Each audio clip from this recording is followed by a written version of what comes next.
All right. Hello, everyone. Today is, let's see, Monday the 11th, I believe, 2015. This is the Monday Morning Analyst here on MMAfighting.com. My name is Luke Thomas. You probably know that by now. Today on the podcast, a return to video, first of all, which I'll talk about in just a second. But we'll do Metamoris 6, and we'll do UFC Fight Night 65. I realize there was other events, but in the grappling world, there was the ADCC trials. Canelo blasted Kirkland. There was the RFA versus Legacy Super Fight. But I'm getting this podcast. It was sort of gone from video. Now it's back on its training wheels, and then hopefully we can get it going and riding in the future. So here's the update on this. If you haven't been paying attention, the podcast has basically continued. I had to take a full week off, I think 1 week, the John Jones week when I was traveling to Las Vegas. But it's been on audio form, not on video form. So here's how we're going to baby step this. It's back on video form, which is the good news. The only issue left is that, let me make sure the settings here are what they're supposed to be. Yes, there we go. Okay. I just need to go back and put editing in as a priority after the fact. I can't quite get the editing I want this time. So remember, this is going to be different than my live chat, both in the sort of the subject matter, but also the way it's presented. But baby steps back. At least we're back on video. I appreciate everyone's patience. I have a new computer, which is partly why we're even able to take this step. But it's going to continue to get back and evolve into a really different direction than the live chat. So bear with me for now. I appreciate everyone's patience as such. So let's get into the events if we can. The way this works is there's a big overview, then there is the fights themselves, and then there is what's coming up. I'm actually going to start with Metamoris for this one and then dig into UFC Fight Night 65, not because one is better than the other necessarily. Obviously, they're very different things, but just that I want to spend a little bit of time talking about Metamoris's product. So the big overview, segment 1. I don't really understand what Metamoris is doing. Let me say a couple of positive things about what happened at Metamoris 6. Now, this took place at some location. I'm not sure which. Some were saying the Black House Gym. I'm not sure if that's true or not. But be that as it may, let me say a couple of positives. On the one hand, once the stream started at Metamoris.com, it looked excellent, crystal clear, beautiful stream. Only had one hiccup with Google Chromecast, which I was able to rectify really quickly. That's a really sort of important thing. 2, there was a question about the audience or lack thereof. I would sort of point out that I didn't like necessarily the lack of the audience, but I didn't find it to be a very big deal. It was what it was. It wasn't a super limiting factor. It was kind of interesting to have it in the way that they did, which was sort of like an art show where the fighters were almost like runway models. I don't mean that they were sort of flaunting and presenting things in that way, but just that it had that kind of feel where everything was sort of blacked out. There was this lit portion, and there was supposed to be this art in front of you as everyone sort of consumed around the edges of it. It felt like that, less like an athletic competition, which I think may have been the goal. Halleck Gracie had speaking to me previously about, treating jiu-jitsu in a way where if you had art, you wouldn't hang it in any gallery. You would hang the art in a gallery commensurate with the art, that a gallery that could present it properly. And so I think that's what he was trying to do here. And I do it, even though I don't think it necessarily worked, I don't think it bombed. I don't think it failed at all in that regard. And I at least admire the ambition to try something different. I do think that was sort of interesting. So those were a couple of positives there. I think that given what Metamoris is, the product worked out about as well as it was going to. I don't think it's in any way, if you just look at the main card, coincidental that the only 2 matches where you got a submission was where there was a talent disparity and where there was a weight disparity. Now, Joe Lauzon is certainly a credentialed grappler, but Dillon Danis is a Marcelo Garcia black belt who just beasted the Pan Ams. He's a knee bar specialist. That's not what he won by, but you saw him attacking with it, and it was an important part of the fight to some extent anyway. Or the match, whatever you want to say. But the big overview for me is, if those are the positive things, here are the negative. 1, you risk sort of meandering to the point of hopelessness here. I admire the bold initiative that it takes to change things up, but usually when you see change from a product standpoint, it's iterative. this is this wholesale disregard for what necessarily works, and I don't understand why they're doing that. It does make it better, frankly, if there's an audience there. It does not necessarily matter that the video is presented in this sort of artistic way in terms of what the market will bear and what audiences are interested in. That may be pleasing to watch for Halleck and maybe other people in the Metamoris team, and it certainly wasn't displeasing to me, but it's not a particular priority. I think more than that, though, the broadcast, and I'm just going to be absolutely frank about this, the broadcast was a torture to watch. Painful. Truly, utterly painful. I said on Twitter it was the worst I'd ever seen from a combat sports event. I'll dial that back to saying it was one of the worst I've ever seen. Just no regard for the viewer whatsoever. You're going to spend all of this initiative and effort and this ingenuity around presenting the matches in a beautiful way. I will certainly say that they were done that way. And then the pacing was so god awful, I could barely stand it. I was literally relieved when the event was over because I just couldn't take it anymore. Just horrible, horrible, horrible pacing on that show. I think it wound up ending 4 hours later. Maybe the idea is they want to give people as much bang for their buck. Okay, I guess I understand the motivation. Maybe the idea is that, look, we've got this time. People are purchasing this pay-per-view. Let's give them some of the other things that we're working on in the company. So they would show you the Keenan Cornelius seminar that they have on the All Access program, that if you purchase that, you get those things. They showed a clip of the Josh Barnett seminar, which is part of also the All Access deal. But these things, Metamoris needs to decide what it is. Are you appealing to jiu-jitsu audiences who are both fans and competitors, or are you appealing to MMA audiences when you bring in the likes of Chael Sonnen and you bring in the likes of Joe Lauzon and Josh Barnett? If you are more the latter and your product is frankly more the latter, showing seminar footage is the worst thing you can possibly do. I could not believe I was spending my night on a Saturday night watching training footage of people and then students asking questions. I do not care if your seminar is good. This is not what I paid to see. I paid to see matches, and I would like to see them like that. You want to give me bang for my buck? Make each second count. Don't just load up content over the course of 4 painfully dragging hours. I mean, if I have to give the artistic vision a B, the matches B plus, maybe A minus in some of them, I give the pacing of the show a complete and total F. F, the lowest F I can give it. The worst pacing you can imagine. And, look, if you want more people to pay attention to your Keenan Cornelius seminar and your Josh Barnett seminar, which I'm sure are quite good, this is not a comment about whether they're good or not. This is a comment about whether that's the relevant kind of content to be distributing during a pay-per-view broadcast, especially given who your audience may be. Terrible idea. Maybe it might be better to invite the media to review the seminars without giving away specific details about what was, covered in essentially giving away the product for free. Generate interest by inviting the media in. This idea about not inviting the media in seems desperately foolish. Not having an audience, okay, fine. Or not having very much media, that's fine. And by the way, Fightland was there, so there's not even really this media ban to begin with. But having media review it, having media like the folks on Reddit, BJJ, like BJJ Lee, all kinds of other grappling sites, inviting these people to come, take a look, requiring them to not divulge too much about what's in there, but essentially give a review of how good they feel the content is. That's a much better way than saying, well, no one's paid attention to this thus far, at least not enough. Let's cram it onto a Saturday night broadcast in excruciatingly long detail and making all things horrible as a consequence. Your matches should not be a distraction from the filler material, and that's exactly what it felt like. It was like this oasis of, my God, thank you. Get to the match. Now I can breathe again instead of wanting to slam my laptop shut and throw it out the window, which is how I felt over and over and over. And then they showed highlights of Metamoris 5. No one needs to see this. This is not relevant content to what we're here. We're here to watch Metamoris 6. Give us Metamoris 6, and give us Metamoris 6 in the best way possible. Don't give us Metamoris and try stuffing it into a single Metamoris 6 broadcast. A truly, truly epically bad idea.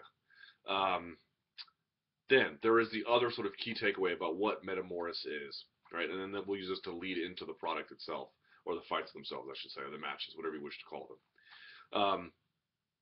I admire some of the matchmaking. I don't think it's in any way coincidental that when there was a weight disparity and a talent disparity, You got the submission. I don't think that's in any way shocking to anyone. I also thought Sinistro on the prelims looked good. We'll get to that in just a second. But the point for me is as follows. If there is, people keep saying, well, they need to do something about these draws. Well, what are you going to do? There's nothing you can do. The Metamoris concept as it stands is a contradiction, and here's why. Because when you say all submissions are legal, so you can reap the knee, all that stuff. Oh, by the way, no points, submission only, but there's only 20 minutes on the clock. It doesn't work that way. You can't say we're removing restrictions here, we're removing restrictions there, we're removing restrictions there, but we're going to keep a time restriction. This is not how grappling works, especially when you have two guys who are very, very good. Super elite black belts with a gi on, no less. In other words, why are you promoting this competition as like this is the purest form, but it's the purest form in 20 minutes? No, if it's the purest form, then there's no time limit. There's no time limit, there's no submission you can't do, and there's no points. There's not eliminating this but then keeping a time limit. There is plenty of grappling tournaments out there that employ a submission only, no time limit rule. That is how you do it. And what you find when you do that is the black belt matches, gi or no gi, often run 30 minutes to up to 2 hours. I've seen them. Now you may be saying, well, that's not palatable as a product, and I would agree with you generally, except that I would also say having draws is not palatable either. They need to figure this out. My response would be, continue to experiment with weight disparity, continue to experiment with talent disparity, and continue to experiment with style disparity, having one guy being a gi, having one guy not being a gi. I think that would be kind of interesting. And then have your main event sub only, no points, no time limit. That's how you have to do it. That is the truest essence of what is happening here, not everything else. If you get a submission in 20 minutes between two high-level black belts, you got lucky. Someone made a dramatic error, because these guys don't make errors. They don't make errors. They're too good. They don't make the kinds of mistakes you think they make. It's hard to take advantage of anything on them. They don't give an inch. It's not like MMA where, you zig when you're supposed to zag and then something terrible happens. It's not how it goes in grappling at all, especially at that high level. So that's my sort of takeaway from that, is I cannot believe that they were sitting there airing training footage or highlights of old events rather than getting to the next event and pushing things along. It was unfortunate that Jeff Monson's mother passed away. Obviously, that's terrible. They had to deal with that. But there were just so many things about the broadcast that were bizarre. One moment Vaz was commentating, one moment he wasn't. Henner was there, Henner wasn't. Then they brought in other guys, and that's cool. But it just seemed weird. It just seemed really weird. So I admire how good the stream was. I admire how good some of the matches were, which we'll get to right now. I admire some of the bold initiatives taken in theory. But if I were them, and maybe they didn't use an audience because it's cheaper to reserve a smaller room and then not charge tickets, where they may lose money charging tickets. I don't know exactly what the situation is. You may say, well, they're charging tickets, how are they losing money? Well, maybe it costs more to rent those giant venues and then recoup the money on ticket sales than just to say, we'll just pay a fee up front for this and hope we recoup our money by having a better product that we can sell easier on pay-per-view. Okay, maybe that's it too. I don't know.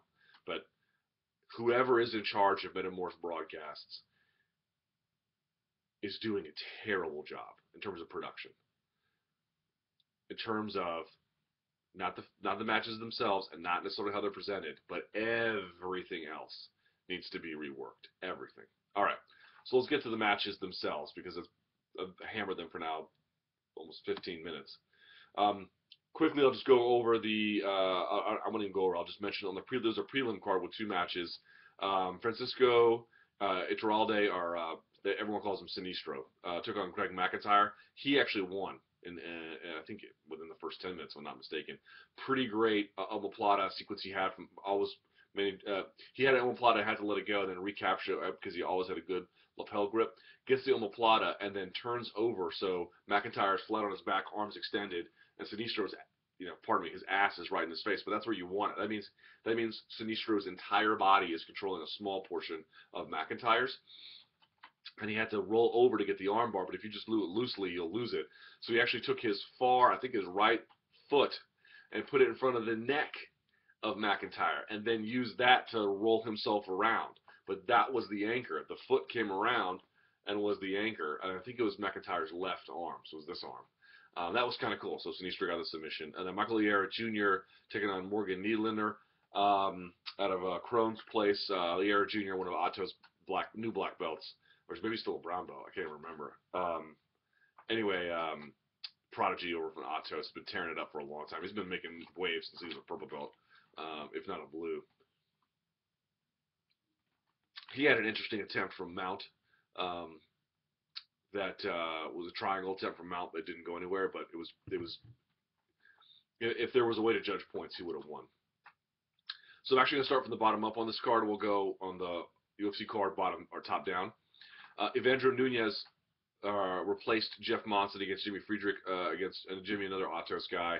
Not much to say about this one if we're just being honest. Jimmy tried to do his leg lock game, couldn't really get far with it, and there was sort of basically that. One of the most entertaining matches that ended in a draw. Clark Gracie took on Roberto Satoshi. This was fantastic. Gracie was able to pull guard a few times. Satoshi working Toriando passes left and right. That was great. Clark Gracie had this bit where he would do a deep De La Hiva. The De La Hiva hook would not just go around the knee, but to the opposite side hip. Then he would use the sleeve to control them, bring them down, and then that leg, when he had the same side sleeve, he would use, I think with a lapel grip with this hand to get the omoplata. That was amazing. And he did it a couple of times, although Satoshi was able to stop virtually all of the attempts. I mean, there was a couple times he snuck through, but it never really amounted to much in the end. Satoshi, again, I mentioned before, I thought he did a really, if you saw him against the Jake Shields, in the Jake Shields Metamoris, this was a much better showing. He's much better known in the gi. He's beaten some really top guys in the gi, and you can see why. Back and forth, lots of sweeps, lots of pass attempts, lots of guard recovery. One moment Clark Gracie tried to pull guard and Satoshi did a flying triangle at the same time. Now Clark Gracie blocked it, but I just mean there was a lot of interesting things going on. But really, it was that De La Hiva guard that Clark Gracie was trying, and the deep De La Hiva that he was able to get some success with, but just not enough. Very, very interesting. Shanji Ribeiro, Keenan Cornelius also ended in a draw. This was another interesting one as well. Shanji known as a good guard passer. Keenan sort of known for it all. Keenan would start trying to do the worm guard with the belt of Shanji and then would change over to the lapel as it became more available. I had not seen that previously. I'm not saying he hadn't done it. I'm just saying I hadn't seen it previously.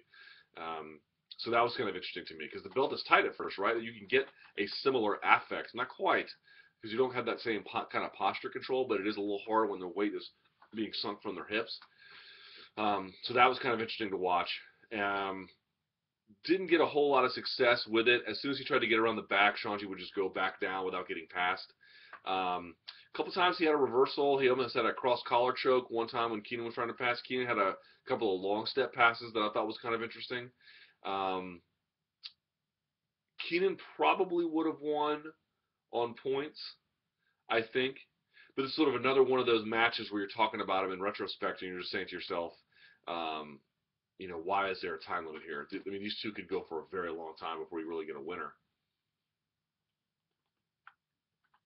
Given those circumstances, does it really make a lot of sense to put them in a 20-minute time frame? I would argue that it does not. Let's see, what else about the Ribeiro-Cornelius match? The cross choke was kind of interesting. He had the one reversal underneath. Shanji did. Worm guard was not nearly as effective as I thought it was going to be. Yeah, there was not a whole lot to this one, if I'm being honest. Dillon Danis defeated Joe Lauzon. This was the first submission on the main card via Darce choke. This is really interesting. Two guys who, as I put it in my comments on MMA fighting, essentially speak the same grappling language. One, I think, speaks it a little more fluently than the other, but two birds of a feather here. So this was interesting. Lauzon got his back taken pretty early in the match and was able to do an excellent job hand fighting, keeping Dillon off of him. Dillon had the body triangle for a while. Joe was going hip to hip, trying to get him off, and couldn't quite do it. So at one point, Dillon decides to abandon it, tries to get the right leg over the right arm of Joe to either go for either an armbar or a choke. I have to go back and watch. but can't quite get it. So Joe turns over, stands while Dillon tries to go for an underneath armbar, and Joe pulls out. But then they end up in a sort of a brief, very brief leg lock battle, where Dillon then comes up on top, goes for a knee cut pass, does almost like a back step, but doesn't really do a full back step because he then locks up a Darce choke very deeply. And it wasn't even one of those things where he sort of, a lot of times you might see someone go for an underhook, and then someone will whizzer on top, and they go for a Darce choke either to defend themselves, to make them stop, from getting swept. That wasn't the case here. If you notice, he went for the Darce choke when Joe's shoulder was under his chest. Well, that makes it a terrible spot for Joe to be in, because once you get the Darce, you can actually put your weight on top of it rather than having to come over the arm like a whizzer. And so he did. Joe was actually able to get to his base inside the choke, but at that point, Dillon put his leg over the top and sat underneath, yanking on the head.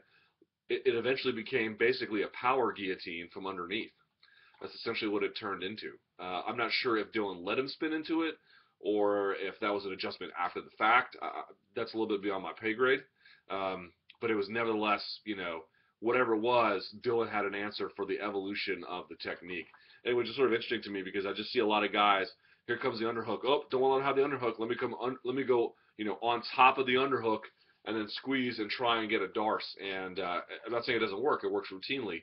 But it's even more effective when the arm is just underneath your body, because now you go on to, you collapse it and your body weight's on top of it. Their own shoulders getting driven into them in a much more robust way. And Dillon was able to get that at first. Chael Sonnen and Babalu went to a draw. There's really not much to say about this one. Babalu kind of slipped. Sonnen was on top, and that's all she wrote. Babalu was, moving a lot underneath, hips left to right, trying to go deep half, trying to secure an armbar, trying to get a Kimura a couple times. But Chael's posture was good. He occasionally went to half guard a couple of times, but there was really no real, if I'm being honest, there's just not a sincere effort to pass guard here. Look, there's a lot of schools of thought here about Metamoris. I mentioned the fact that you have this artificial time limit on a format that needs you to not have an artificial time limit. But there's frankly another component. Look, if I'm Chael Sonnen, I understand it. Like, you're dealing with black belts, and not just that, world champion black belts, and you don't have strikes, and it changes everything drastically. Going in there and surviving against these guys I can see how someone would say it's a win. When I go and roll with, the guy who runs our school is a Pedro Sauer black belt. If I can even threaten a guard pass, I feel like a winner. I truly do. I feel like a winner. So I can understand why he would feel that way. On the other hand, I see what Joe Lauzon says when he's like, listen, if you go in here and quote unquote playing it safe, this isn't the spot for you. I think Metamoris works when you have guys who have the Joe Lauzon style of, the mentality where they go in there and they say, listen, I'm either going to win or I'm going to fall on my sword. That's just how it's going to be. I admire that greatly, and I think the product works better when it gets that way. It's just hard to find guys that way, because when you are Sonnen and you're just a purple belt, even though you're a great wrestler, but once you're on the ground in Babalu's guard, being a great wrestler doesn't help you that much. I mean, it helps you with your base and your balance and stuff like that. Okay, fine, but it doesn't help you pass guard, as we can see. So, I like Sonnen, I admire his guts, but I just don't think this is necessarily. You got to match up with someone a little bit closer to his skill level, and then we'll see what happens there. And then in the main event, Josh Barnett taking on Ryron Gracie. Admire Gracie going under 60-pound weight differential to try and win this. Totally admirable thing on his part. Did a lot of hand fighting at first, even tried his own foot sweep. Josh was saying he admired it, but if you're me and if you're hitting on Gracie, you're thinking, the more time we spend up here hand fighting, the better it is for me, and the less time I have to spend underneath Barnett trying to pass guard or working from north-south or something. Inevitably, a snap down and a turn got hit onto the ground. Barnett got on top. Listen, Barnett was able to pass, I think, relatively easily. A couple good things he did. He later in the match, he was faking a knee cut pass, and then got Ryron to commit to one side so heavily that he was basically committing to one side. I'm going to almost stack you in this knee cut pass, and then circle counterclockwise out. And he got passed to the opposite side. That was kind of dope. Whenever he passed, he was also doing some stuff like you know, if I get past your hips and your legs, so they're not in the game anymore, but your arm is in between you and me, right? In other words, you're not occupying the space. I still have a lot of options here. Every time he was passing, he got Huron's elbows out, right? So this is a terrible spot to be in. There's just, you've occupied, whoever controls the inside space in a grappling match, that's the guy who is 99.9% of the time going to win, right? If you're up here and your 60-pound weight differential, you know, you're in trouble. You're in big trouble. So you saw a lot of that. So good job by Josh Barnett, just, you know, making sure he never let Huron get an elbow in or a knee in. You know, Huron does a pretty good job of shrimping back to half guard. There's a couple times that Barnett would try to pass him out, and Huron did a good job of getting his elbow on Barnett's hip in time to capture half guard. That was cool. He had full guard for a little while, but, you know, he couldn't really do much with it. It's going to be hard to control, you know, Barnett's posture and whatnot. Anyway, eventually, let's see, Barnett, I think, was working like north-south. Huron went up and tried to do a triangle, an upside-down triangle. Barnett got a hand in. Then they roll. Barnett locks his legs, and then before Huron can get his legs out, he gets toe hold. Now, you know, look, that's basically a 50-50 position, right? Or it's an equal position, not the 50-50 guard, but it's an equal position. If you're in a general rule of thumb in grappling, if you're in an equal position with someone and they weigh more than you, you know, you're going to lose that position, right? That's just sort of how it goes. You need to be in an advantageous position, especially when you're giving them that much amount of weight. So anyway, toe hold is what got Huron in the end. These were fine matches. I mean, the draws, I just think, are an inevitability of the system. I think it's an indictment not so much of grappling. It's not an indictment of no rules, or I should say all subs, no points. I think that's fine. It's just when you start putting time limits on guys and you put them in a gi and you put them, you know, at very, very similar skill levels, this is what you're going to get. Someone's going to have to make a dramatic mistake for something like that to happen to get a submission. So there you go. That was Metamoris 6 that took place in Los Angeles, ostensibly, on a Friday night. So we move now to, man of the card. I will go with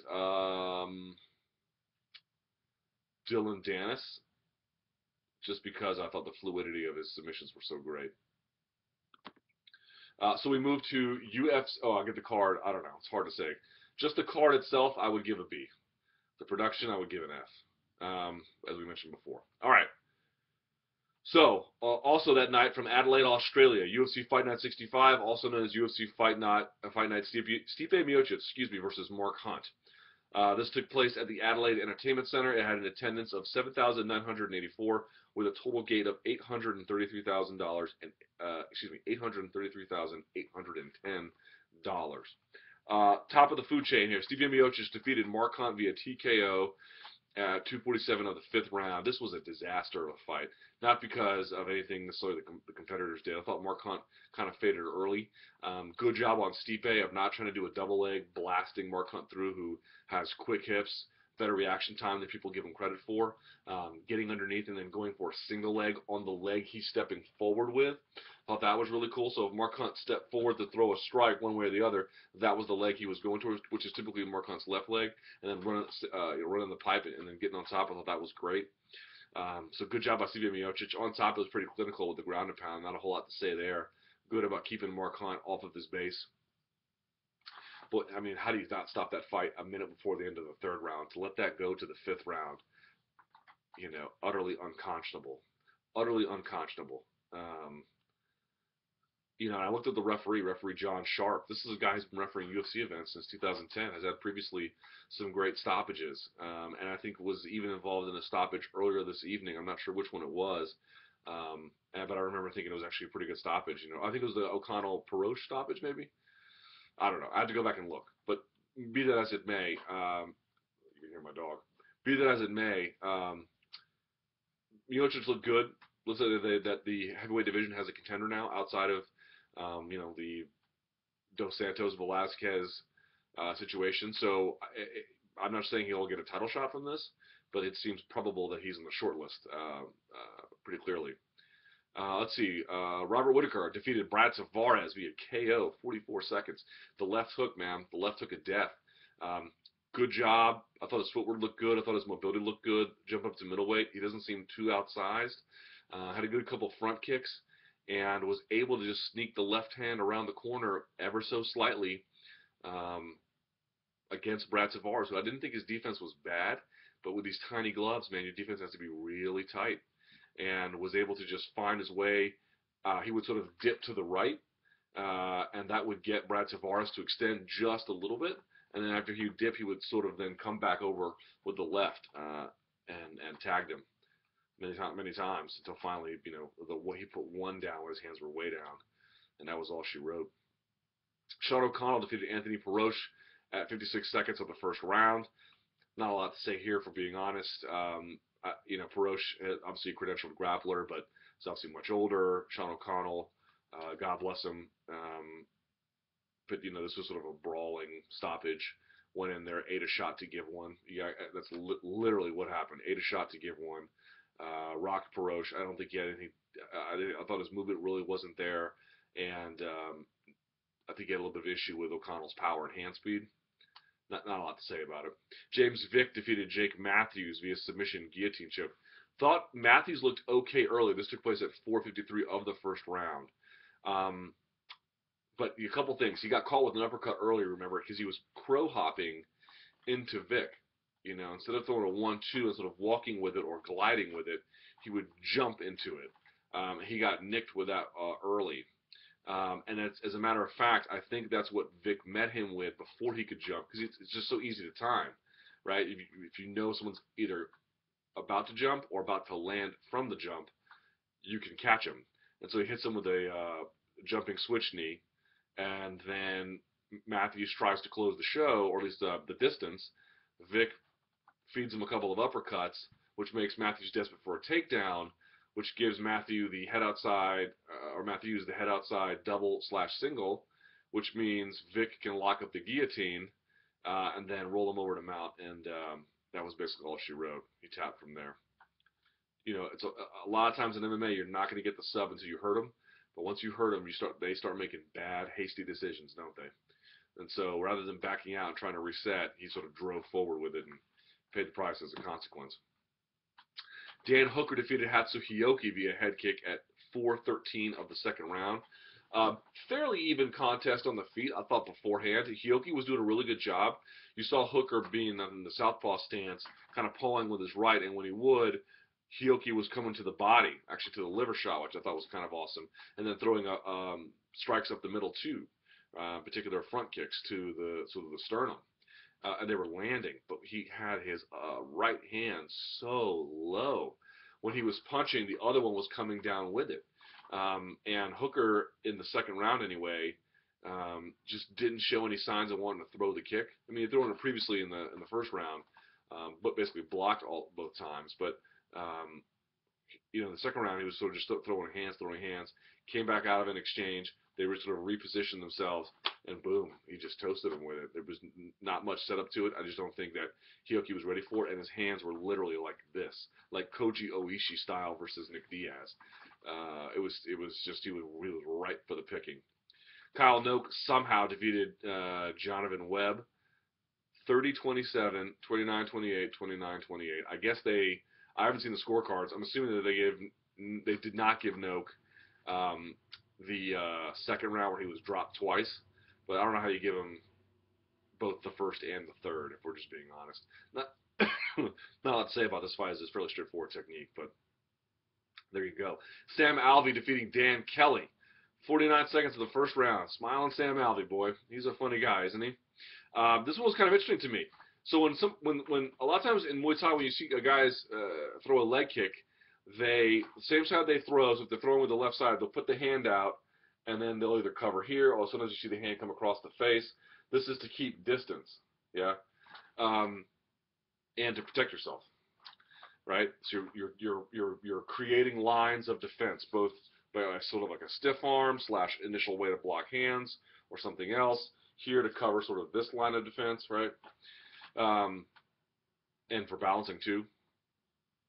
And Kelly had walked Alvey down, didn't bring this one really across, and put the hand out like you're supposed to, but did it at a super narrow range, right? So you're supposed to be at range when this happens. Like, you should be far away from me inside my kicking range, not so much inside my boxing range, if at all possible, right? And then this is my lines of defense. He did it when he was super in tight, so the hand even went down. So he was just wide open. Alvey just waited for it and timed the right hand, boom, crushed him, followed him up from there. That was all she wrote.